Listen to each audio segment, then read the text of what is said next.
आज हम बनाएंगे रमज़ान मुबारक का वॉल डेकोर प्यारा सा। सबसे पहले हम कार्डबोर्ड ले लेंगे और इसको अंदर से और बाहर कट कर लेंगे जिस तरह से मैंने निशान लगाया। इसके बाद हम मास्किंग टेप से पूरा रैप कर देंगे।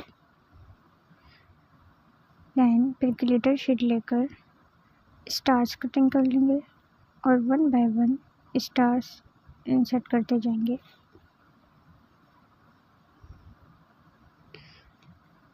ये स्टार इंसर्ट कर दिए हैं। इसके बाद स्ट्रॉ लेकर हम इस तरह से लगा देंगे और रमज़ान मुबारक की कटिंग कर लेंगे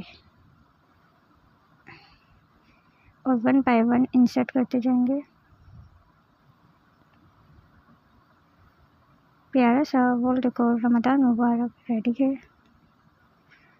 अगर वीडियो अच्छी लगी तो मेरे चैनल को सब्सक्राइब कीजिए।